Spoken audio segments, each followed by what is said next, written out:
February 1st, 1968, an NBC cameraman is filming South Vietnam's chief of national police in Saigon when a Vietcong prisoner is brought to him.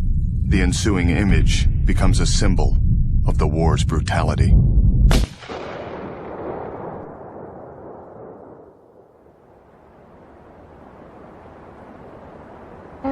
Daddy.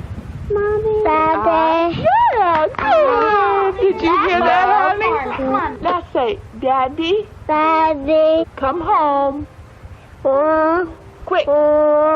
Quick. Mommy, no. This past week, the children and I recorded 7 audio letters to send to Ben. And it seems to be the best way to keep their minds off what's happening in Vietnam. Keep them away from all the coverage on TV. Ann Purcell's husband, Ben, deployed to Vietnam 7 months ago. She is at home with her 5 children as graphic news coverage of the Tet Offensive fills the airwaves. There was a lot of coverage of actual battles and seeing the men wounded and that kind of thing. And we watched TV, but when that started happening, we didn't watch TV very much. Our second son that was in 2nd grade, he started having a lot of stomach aches and this kind of thing. And the doctor finally determined that it was his nerves, because he told me one day after he had watched TV, he said, "Mother, I'm afraid Dad won't ever come home."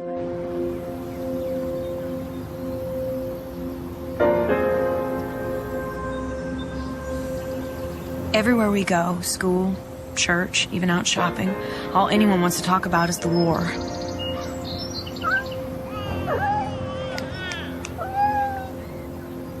I'm just so grateful that in a few weeks we're going to take a trip to Hawaii to see Ben on R&R.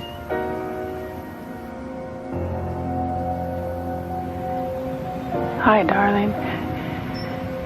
I can't wait until we meet in Hawaii. Take care of yourself. Remember that I love you with all my heart. I miss you with all my heart.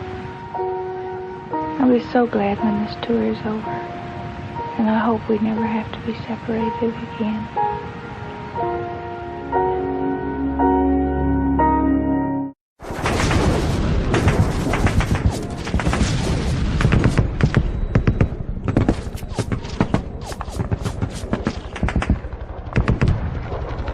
The ground never stops shaking. The mortars and artillery are constant. Everyone's exhausted. It's not even so much the physical work as the mental strain of it all.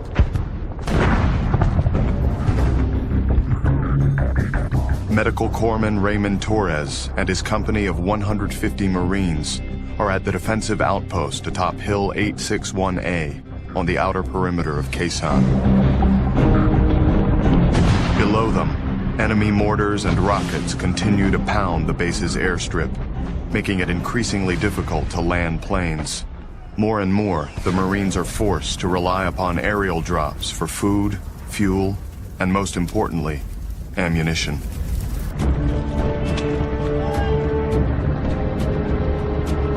For the pilots and crews of cargo planes, the normally routine operation is suddenly transformed into one of the most dangerous missions of the entire war. 600 feet above Khe Sanh, the planes come under intense enemy fire. While the pilot attempts to hold steady, a crewman inside the belly of the aircraft crawls within feet of the open door and releases the supplies.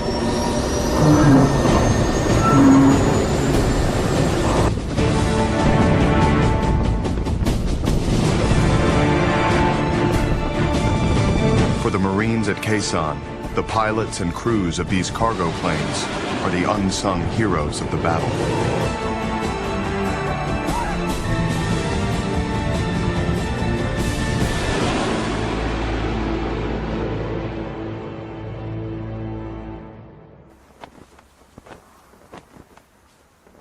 Nightfall is even worse than the chaos of the day.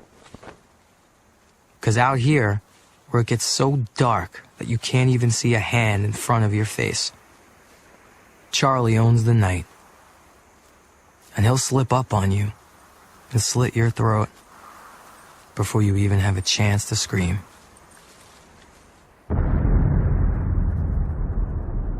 At night, the frontline Marines are at their most vulnerable. Supporting air and artillery fire is less effective in the dark.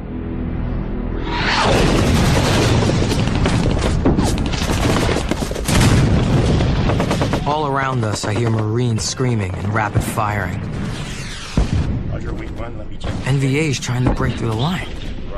Only nobody knows where they're coming from, and nobody could see a thing. Mortars and grenades are exploding right outside the trenches.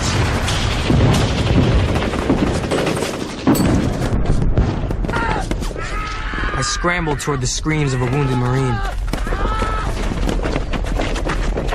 Just as I'm hunching over him, trying to stop his bleeding, something hits the dirt a few feet away. It's a grenade.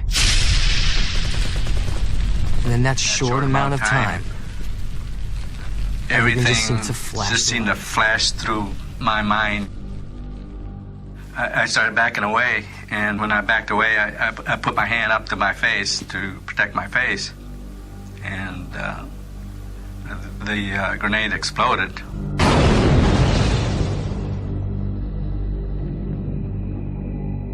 For a moment, everything goes silent from the concussion,